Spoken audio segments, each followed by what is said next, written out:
dạ ôi à lần đã ôi hết rồi rồi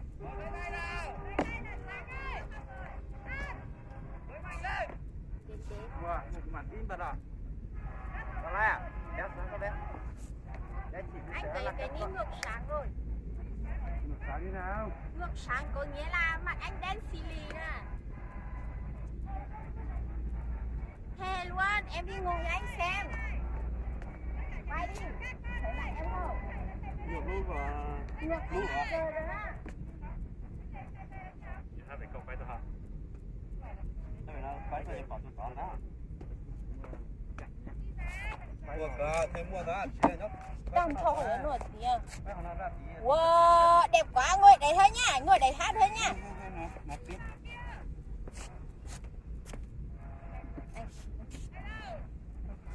Có biết không? Có bỏ vào lọ. Bỏ ra đắp kính à?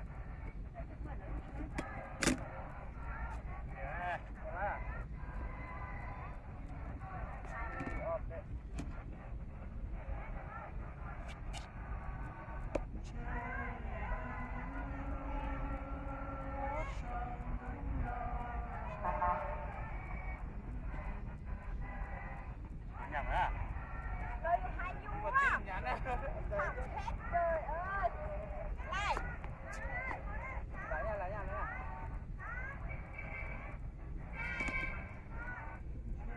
Đúng rồi. Giờ là lúc nhập với mẹ nó tôi chỉ có là nè, bắt rồi.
Có đâu mẹ quay không?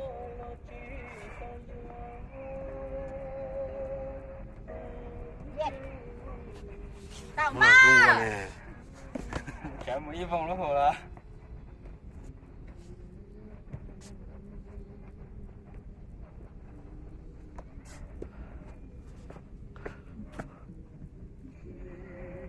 Được chưa?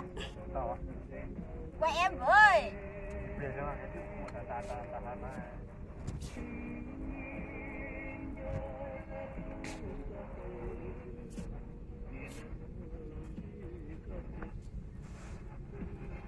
Nào, mua con này một chục này.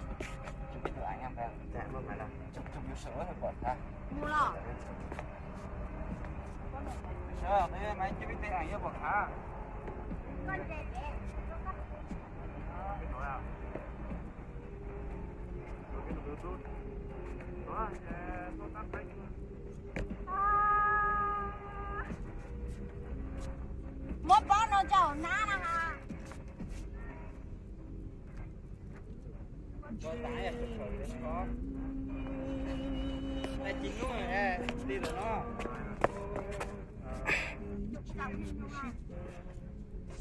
Kiểu chụp lên nghệ thuật ha. Có chụp tao cũng tao à. Một chụp lên xia. Một chụp lên xia ha.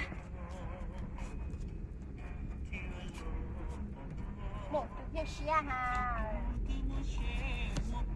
Gọi cảnh trí không chứ là tôi tưởng thế đó. Nè. Một chụp ha. Đây à? No. Con cháu con gì đâu nè. Đi tu con chụp đi tu nè. Nè chụp cơ mẹ. Vâng. Anh. Đấy dễ tựa. Còn chị tao đang tự cộng mà chụp tất cả một góc cảnh không phải nữa.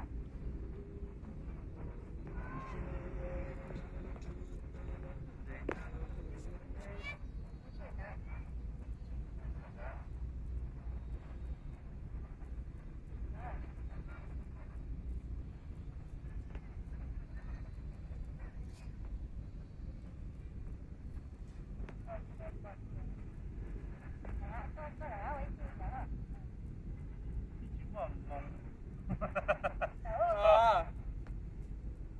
Ít chụp ảnh hả anh? Cháu là tấn tên đó. Cháu là tấn tên đó.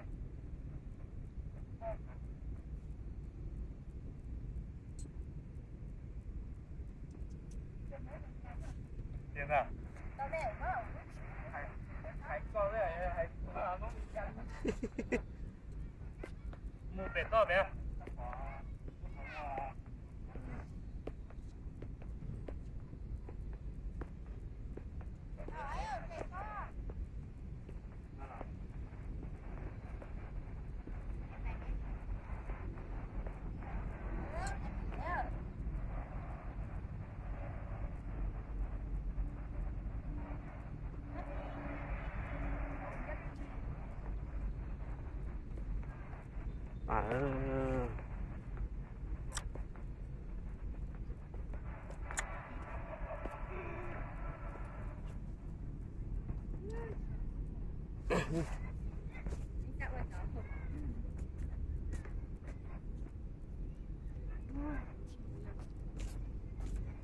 nhớ con cảnh kia họ là chín rồi Đặt thôi nè.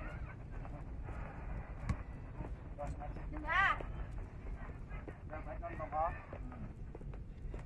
lo làm thế không bắt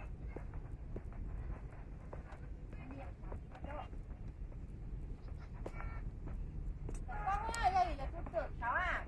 nó không phải là nó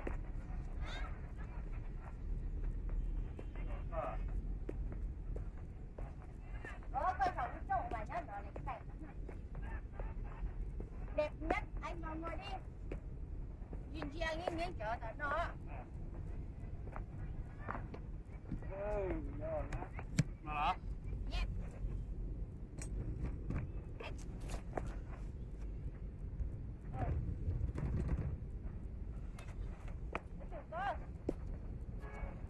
Một, hai, ba. Hai lát đâu có vài lát chứ có hai con nha. Đó, cắt còn nó lo nhá nó cũng thấy cắt Trên tao có hai lát đâu nha. do nó lo cũng thấy có hay này lo kia nó Ủa đó? cho lúc nãy có ai tỏ xe phí vào cái nó nhớ còn nó có bằng cái xe ra chỉ quay con nhất là phía này có mặt nha. còn nhắc tiếp đó rồi có thể cũng là cho còn nó rõ thì cũng là những một đã rõ thì sao thì cũng là những rau cái sao thì cũng là những rau có bao cái xe nữa là Lo.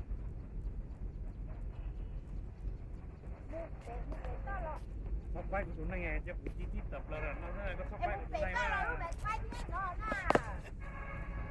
Hay không bé để có lô. quay tiết cũng được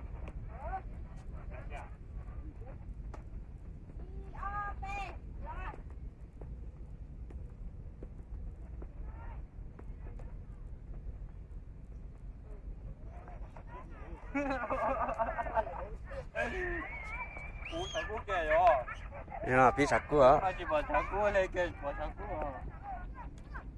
나 또 타해 사.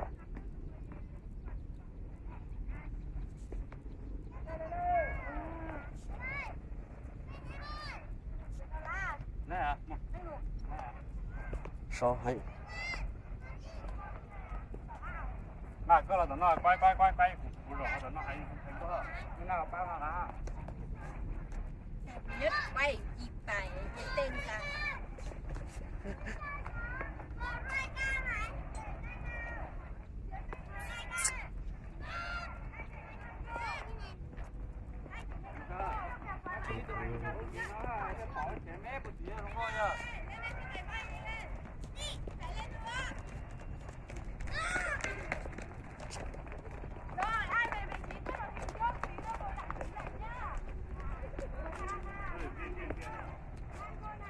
kia là nó anh còn cho cái tay phải có phải không?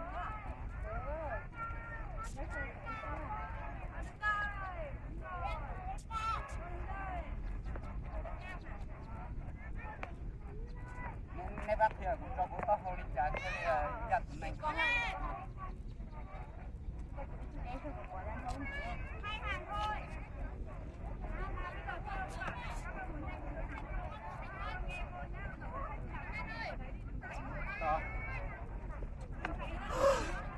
là hà là chút chút đi ổn đi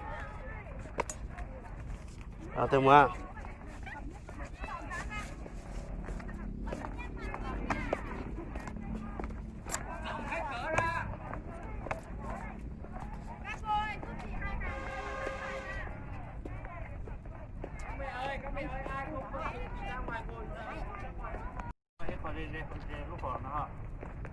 quay kia nè tụi cấm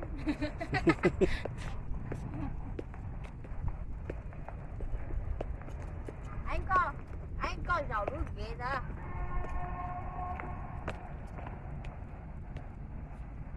lôi chỗ cái ghế rồi bắt cái thằng lên đi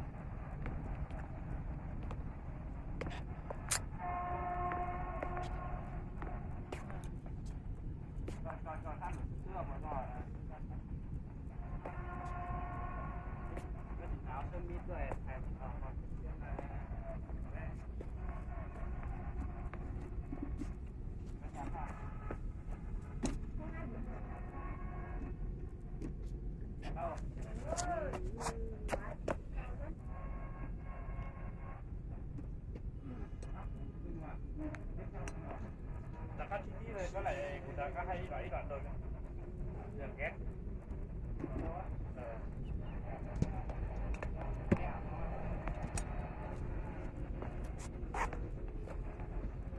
đúng rồi em quay chỉ ngọn đèn thôi cho là hát đi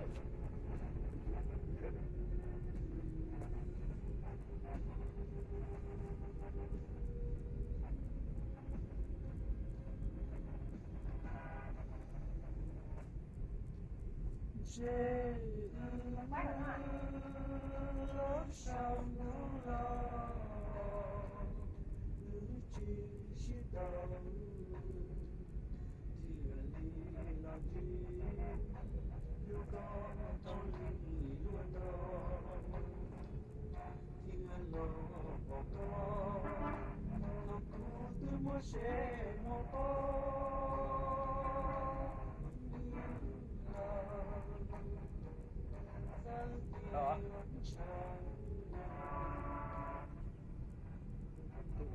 quạt chuẩn luôn á chắc đi tao luôn chị rồi quái nhẹ nhung thôi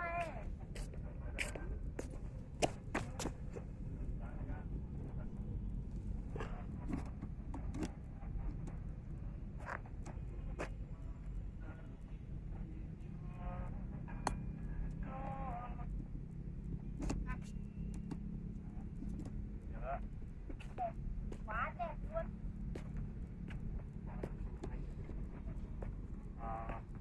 một quay quét họ thử nói to từ bờ sống đã phải đi à cái điểm mà như quân cổ lên tay tôi quá hề hồi cổ tay tới miệng nè biết điểm một họ đoàn này tứ lâu qua có tết tao điểm một họ đoàn này có điểm một họ đoàn có mùi có họ cũng ngày buổi đó các thằng đâu có nó thằng luôn có mùi thì chưa có mùa à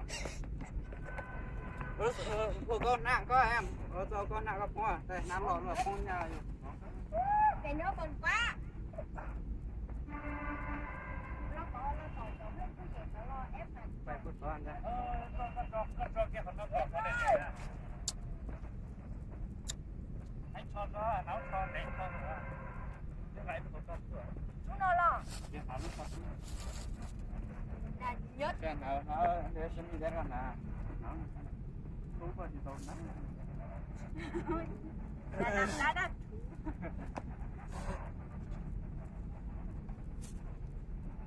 anh đi từ đây kia sang nha đi vừa hát nha rồi là cho chị lộc bó xanh hết sáng cơ là cho chị lộc bó xanh hết sáng này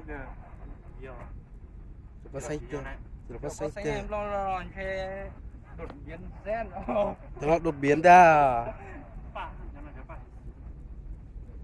ta chỉ này là ta nó này cái tay xíu kìa có đèn nữa là nó to ta phải là kính tưởng này nó còn không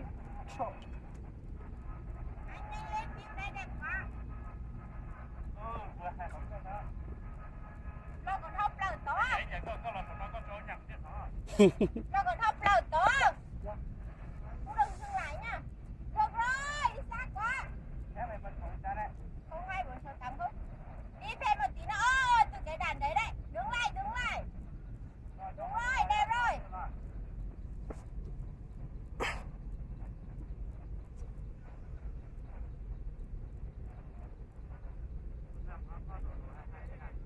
Cứ tải lên một á, đàn thôi lên một đó. Ó kho dọc bé. Bắt đầu là 2 đó. Bắt đầu có. Lo mua 2 kho lên 2 gì à. Đây lọt thơm lợt đó.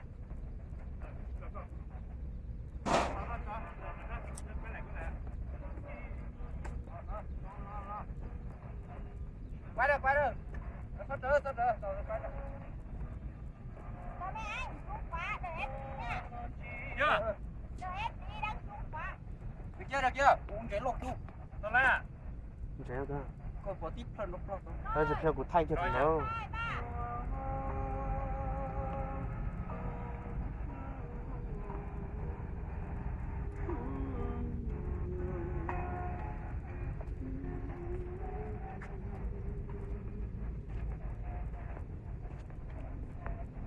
Sao không? Ta lấy toàn thi nữa. Lông nhất, trời ơi. Ô, tụi nó plon đấy họ đua đồ của trì chứ hồ. Ồ, no. Wow. Đẹp không?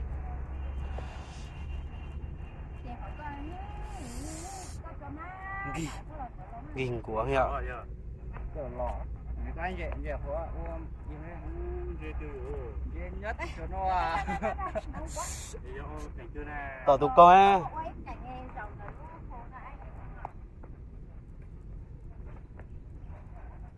Rồi có cho bé bấy lỗi muốn đã tôi còn đã chụp. Giọt cỡ. Có từ đây chụp này. Cái lô kè Thế bị nào? xíu. Cứ bỏ nó plon tí không? Hai tiểu nó muốn chạy theo nữa.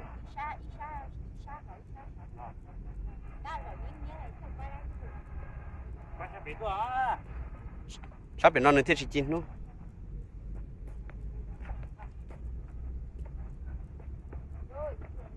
Anh giờ cho lại hay vậy. Không, hai. À, bỏ rồi.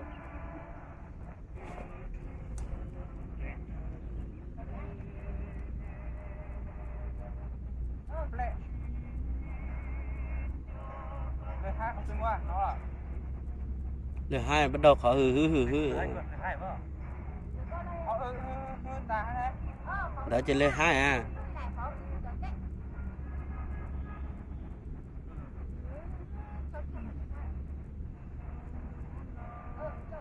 Mình tự mình nhắn tin coi à.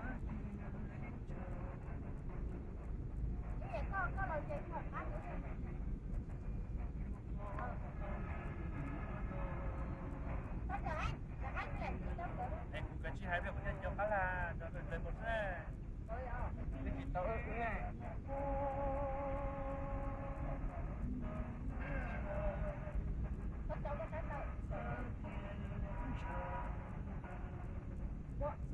Khởi động sát có không khởi động sát là nó.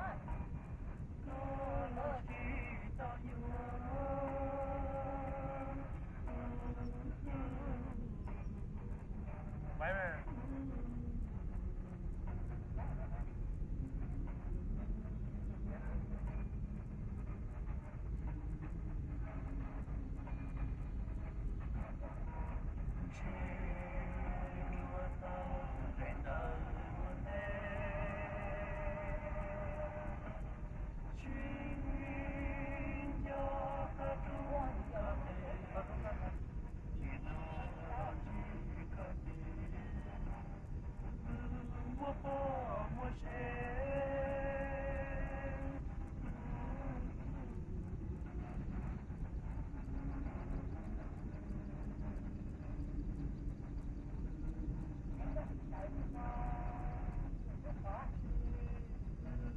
Nó đang ăn xe thì chụp máy của nó à?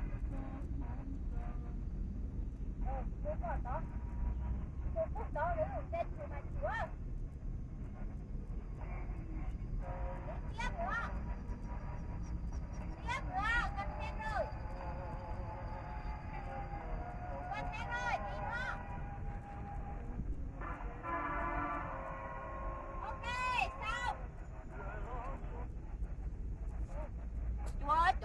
dấu thế rồi long thao để chi đây à quay xí lâu kéo xó chiu sai tôi luôn quá xỉu luôn cái này để mà anh đi sau lưng này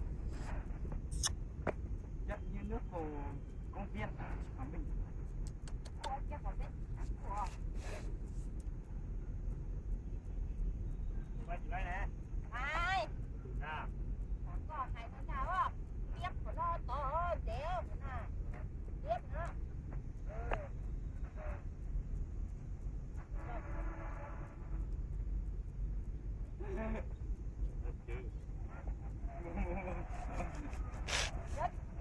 bé ở phố đây dũng lượng đó có kính ấy à nếu kinh người ta giúp chuẩn đấy có kính có cái chuẩn đó nè cái con tông này giống con là trên nó đầu luôn quá Trời, cưới thì cưới đi chụp hồ nhé. rồi thì cái con gì nó bị ấy à lúc có kính chín nhanh nó kỹ bao nhiêu thế nó Chặt phố. kính đôi mà cho nó đây nhớ kỹ rồi Cho là cái gì bỏ cho nó chưa. muốn sao có số em phải khỏi em xử là một chiếc thôi em xử lúc kỳ thông cả bác nó khởi em xử à Mua ra được phẩm bắt đông à. cái này không để vô Hàng phố này nét tôi họ ta bây giờ tỏ nhà tư tỏ tôi kia là tỏ quả đen hết thổ cũng mua cần tới họ 6 giờ sáng 6 giờ hơn đấy lúc nữa tỏ chụp lâu thì nó chế thì tôi đâu chọn con nó mua xương hết rồi đông chiếu theo mấy lúc tiền đánh rồi mà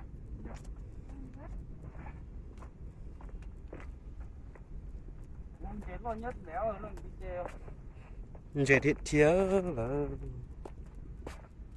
chả một đêm luôn này rồi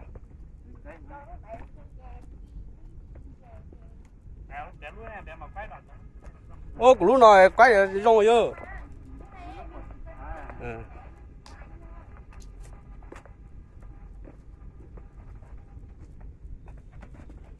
đấy à lúc chuyện là tôi là tôi ha các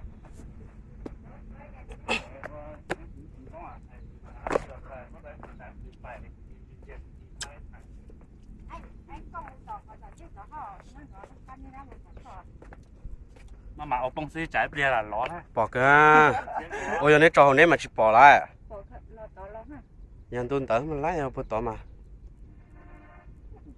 của hai mà trái xuyên nó sẽ bỏ tia trái xương theo bỏ nhanh à nó theo bỏ à bỏ cho nó ha nó của tôi anh có tuổi có đất tuổi để tôi nghe có tuổi kia hay khó non à có tuổi kia có tuổi chỉ đúng à để cho nhạc à anh còn để không còn để khó bà sửa đi rồi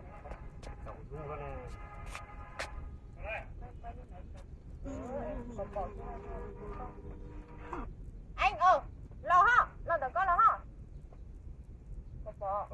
bỏ với à ở lại à